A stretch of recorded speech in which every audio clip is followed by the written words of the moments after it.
I hate to say I told you so, but I kind of told you so. UFC 313, Magomed Ankalaev defeated Alex Pereira in a decision. Very close. Could argue that it went to Alex. Definitely not a 49-46 like the one judge had it. Really all came down to that third round. Alex just doesn't do well on the back foot. And Magomed kind of exposed that. As far as the card goes, it was it was all right. I got some discrepancies I like to share, but I'll talk about that in a little bit. But first, I got to talk about the main event. Like I said, I called this one. Alex Pereira was not on last night whatsoever. He just looked slow. He didn't seem like he had that knockout ability like it always does. Like I felt like Magomed really had that one hitter quitter. Like you could feel just his knockout ability in the fight. I just didn't feel like Alex at any point could have knocked out Magomed cold. I don't know how to explain it, but that's just how I felt watching live. And Magomed just did a good job pushing Alex back. Obviously, that fourth round was probably his best round. He landed his biggest shot in the second, but that fourth round, that was his best game plan round. Like, just push Alex, shoot on him, pretty much Mario Bautista him. It sucks, but it works, and nothing's going to change unless we get a system that doesn't reward that kind of behavior. Yeah, Magomed, I called it. He looked pretty good. Alex doesn't do as well against southpaws. Joe was talking about leg kicks in the first round, how Magomed's leg was compromised. He was fighting the same exact way as he was before all the leg kicks in the later rounds. Look, leg kicks, we're not going to see anything like Jose Aldo versus Uriah Faber anymore in the UFC. Those days of leg kicking at the elite level are over. These guys actually train for leg kick defense. No one's going to be collapsing due to leg kicks anymore. 99.9% of the time at this upper level. Like, yeah, they sound cool. Yeah, they're loud. It didn't hinder Magomed's performance at all. Like, it almost seemed like a wasted investment for Pereira to throw all those leg kicks. So, they didn't really do much. And, I mean, these two need to run it back. The two things I saw where I was like, yeah, Magomed definitely won, were Dana's reaction to the scorecards. I mean, just from that, you could see he was upset. And then when I heard 49-46, because there's no possible way he could have given Alex 4 rounds, because he 100% lost the second and the fourth. Yeah, just not fun at all. And now the John Jones fight is ruined, so now John definitely has to fight Aspinall, or even the Aspinall fight's ruined. Alex Pereira needs the belt back if he wants to build that hype up for the triple champ fight again. But I mean, this fight just proved more than ever he's not going to beat Tom or John anytime soon. It's literally just going to be made for aura. Like, it's not going to be competitive at all. So that fight just, I don't know. It's going to be harder to sell now. Alex, his defensive grappling looked amazing. Defended all the takedowns, and he even took Ankalaev down with a little, like, almost like a Muay Thai clinch trip at the end. Like, just shucked him. Magomed had a lot of control time just holding him on the fence. So Alex wasn't able to get out, especially that fourth round. It just sucks, dude. Because, yeah, I called it, and yeah, it was good to get my pick right, but it's just no one wants to watch this dude, man. Like, the only Magomed Ankalaev fans are Alex Pereira haters. So there's no real Magomed Ankalaev fans, dude. And he's not good for the sport. That fight was extremely boring. What was there, 2-3 good moments maybe? Other than that, it was such a forgettable fight, dude. Like, nothing significant happened whatsoever. They need to run it back. He said he wants to fight in Abu Dhabi. Screw that, dude. He's going to be fighting an International Fight Week. Put him on the undercard of Tom versus John. If Pereira wins, he can call out the winner of Tom versus John. That's what you do. You put those two fights on the same card, have an absolute super card for International Fight Week. That's how you build a good card and build up a good triple champ fight. But yeah, I wouldn't go as far as say it's like a blatant robbery. It could have gone either way, but I don't know. I could see why they gave it to Magomed. It's just something needs to change, dude. 4-1 is not an acceptable scorecard whatsoever. And they got to stop rewarding the cage grabbing. They got to break it up way sooner because nothing happens from there, dude. It's literally stalling. So they just got to rewrite the code or something. The rules, the scoring, I don't know, dude. But this is not fan friendly whatsoever. But next, we got Justin Gaethje versus Rafael Fiziev. Called this one. Pretty easy one to call. Justin Gaethje, he's back and like his old self. You know, his technique wasn't the best, but somehow he always finds those shots. Like I said in my prediction, Rafael Fiziev gassed out. Weight cut and short notice did not help at all. Again, those uppercuts were landing for him. He knocked Fiziev down in the first round. thought he. Whoa, what the? So what are these strike stats? 11 strikes. Oh, it's only round three. What the? Dude, what in the? This is what is this? No, there's not 11 strikes in the fight, dude. What? Seven significant strikes, dude. What are these stats? Hey, I don't know who is the stat keeper, bro. They need to be fired ASAP because what the? I don't know. Either way, Gaethje looked good. Rafael Fiziev was countering all the leg kicks in the beginning, taking him down, just holding him, and that was at least his attempt. He got Justin in a pretty good triangle actually in that first round. Justin actually did very well getting up, and then round two and three, Justin was it round two that he knocked down Fiziev? I think it was. Yeah, it was round two that he knocked down Fiziev. Um, but yeah, Justin looks good. He said he's eyeing up a title shot against Makhachev. Do we really want to see that? I mean, I love Justin Gaethje. He's always entertaining, but what's the point? It's just another filler fight. Makhachev's like 33, 34. He has so many fights left before his career is over. He's not going to be a guy to fight past his prime. Do we really want to waste a Makhachev fight on this when we could have him fight Saryukian and then maybe a welterweight champ or Ilia Topuria? Like, do we really need to see the Gaethje fight, dude? I don't think we do. It would be fun to see, and I wouldn't hate it if it happened, but there's just better fights to make. Topuria, Armin, welterweight fight. We don't need to see this. We already know how it's gonna go. And as far as Fiziev goes, I mean, he should fight like Mauricio Rufy. That would be Mauricio Rufy versus Rafael Fiziev. That would be a crazy fight. That fight would be fireworks. Um, so they can make that. Fiziev, he's still young. Give him a full training camp, and he might do better. I kind of realize that at this stage, at this level of the game, short notice fights typically don't go too well for people stepping in.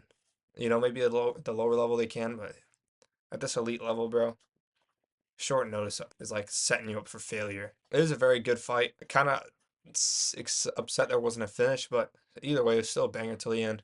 We know Gaethje's chin is still there. He's probably got one or two fights left because in the next fight he loses, he said he's retiring. So yeah, just overall good fight. Next we got Jalen Turner versus Ignacio Bahamondes. I don't know why it's like this. I don't know why it's broken. I'll put a picture here. This fight was frustrating. I picked Jalen Turner, thinking he'd win. He took Bahamondes down. I don't know why. He went to the ground with him, and he got submitted there. Not very smart by Jalen Turner. And now he's retiring. He's 29 years of age. One of the best strikers at lightweight, and he's retiring. Yeah, I don't know if I agree with that decision. I mean, if that's what he thinks is good for him. But I'm just saying, as far as like a fan perspective goes, he definitely has what it takes to be a top 10 lightweight. And he could even move up to welterweight, and I bet he'd be a problem there too. Jalen Turner, he's a very fun to watch. This ending just sucked. It was fun for like the first 10, 15 seconds when they were on the feet. And they had to go to the ground. After the women's fight, we just saw 3 rounds of guard, grappling, and jiu-jitsu, and we went straight to this. Not a very fan-friendly sequence of events there. But yeah, good for Ignacio. Congrats, dude. You just ruined one of the best prospects in the lightweight division. So congratulations. Yeah, he's a problem. I just don't really care, dude. I'm just kind of upset about the Jalen Turner thing.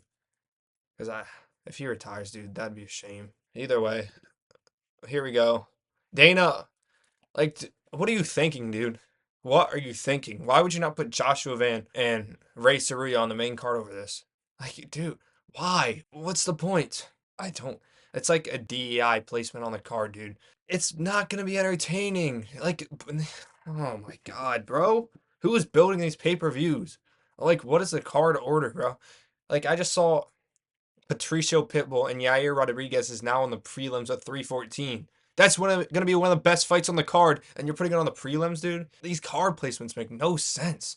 Why are we putting these people on the main card? You know they're not going to have an entertaining fight, and you put them on the main card. There's 3 rounds of laying and praying. Like, it's like, does he not want to generate fans for the sport? Because no one enjoyed watching this. I don't care. The only people that liked watching it were these ladies, friends, families. and coaches. Beyond that, no one enjoyed watching it. Why are you putting it on the main card, dude? Um, Literally, Joe Rogan called one of these girls a dude, or maybe it was DC. That was drawn. They didn't even correct themselves. This is just like Dana. It's just like they're out of touch with the fans, dude. Like, Dana, if you want advice, call me up, fly me to Vegas. I love matchmaking, making up the card orders for these fights, but this is not going to cut it. We can't be doing this again. These are early prelim fights, or you could just have whole Apex fight nights with just WMMA fights. Let the people choose what they want. See how well that trends. I'm going to tell you what, not well. It's not the days of Ronda Rousey and Amanda Nunes. They're both gone.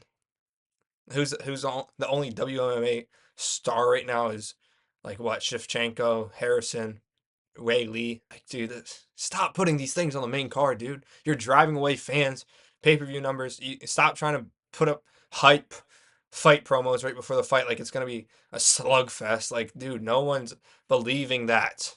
Like, it ruins the momentum. We just had an amazing fight and we go to this. Next we got Mauricio Ruffy versus King Green. Mauricio looked pretty cool. That wheel kick was something special. This dude is fun to watch. Really, really started off the main card with a bang. Ruffy, these fighting nerds are no joke. He's going to be a problem. He has good grappling. Obviously, his striking's good. They're saying he's the next Conor McGregor as far as his striking goes. I can see it a little bit. Dude, he's just like so free. And the way he strikes is so technical. Everything he does is like measured. And King Green, I think it's just time for him to retire. Maybe get like another win and bounce. He's 38. He got killed by Jalen Turner pretty much. Just got killed by Ruffy. Isn't it crazy he fought Makhachev like 2, 3 years ago? But yeah, Ruffy looks good. He's gonna be a problem. One of the most entertaining fighters on the lightweight division, and I think lightweight is, for a while there was down. Makhachev didn't have too much competition, but now lightweight's turned into one of the most stacked divisions in the UFC with prospects like Rufi, and then you got featherweights like Holloway and Topuria coming up. Lightweight's probably the most elite division in the UFC right now. Getting to the lightweight top five is probably one of the hardest top fives you can break, let alone top 10 or even top 15. But Rufi, he's going to be a problem. Now he's ranked. Like I said, give him Fiziev. That would be a crazy fight. The fans will love it. There's no way that's a boring fight. They're just pure striking.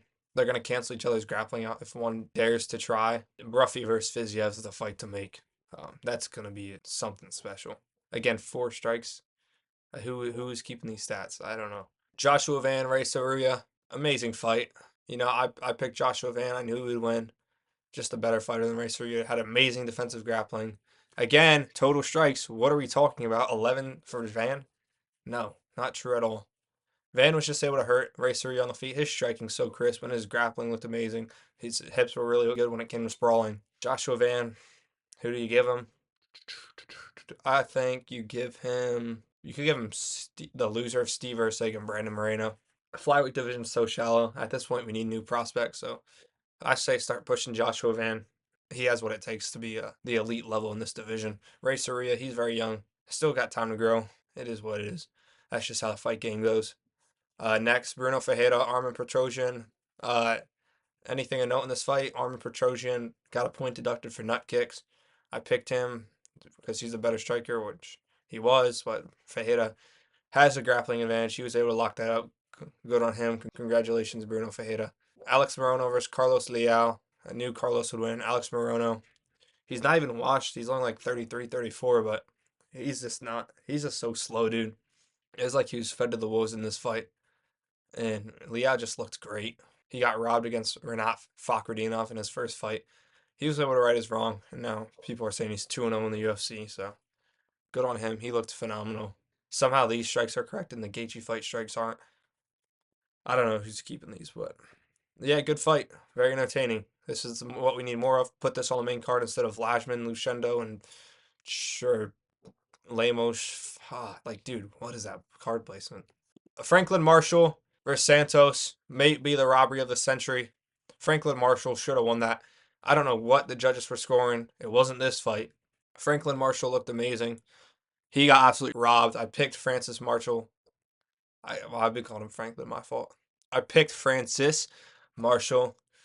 I thought he was going to get it done. He did get it done, but the judges had other plans. Vegas called in when they're writing up their scorecards, and they wanted to give it to Mario Santos. So I'm tired of these judges, bro. Can we get some, like, get people like me to judge? Because it's never going to be a bad decision. Like, get people who actually watch the sport to judge, not these geeks, dude. Like, these are the dudes from the Stone Age. They haven't evolved with the sport, dude. Get some new blood in there. Get me as a judge.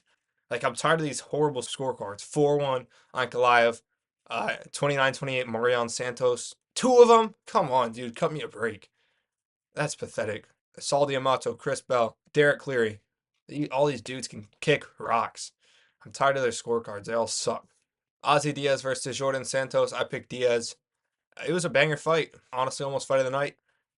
Both men looked good. Not the highest level fight, but Ozzy Diaz's first one in the UFC, something very special. And yeah, I can't complain. Just a banger fight. Nothing much of note. Not gonna alter the timeline. Not a huge significant fight, but it was fun. Again, put this on the main card instead of Lasman, Nushendo, and Lemons or whatever her name is. So frustrating, dude. It's like they're out of touch with the fans. Like, do they not know what the fans want? We want to see entertaining fights above all else. Not this. Like, not Lemons and versus. Oh gosh, bro. But yeah, this was a good fight. I thank these men for putting their health on the line and having an absolute banger of a fight. That was my breakdown of UFC 313. Pereira versus Ankalaev. The light heavyweight division's cooked. We need Pereira to get a win back or Yuri. Someone please save us. But if you got anything to say, disagree or agree with any of my takes, let me know in the comments. I respond to all the comments, and I'll see you soon.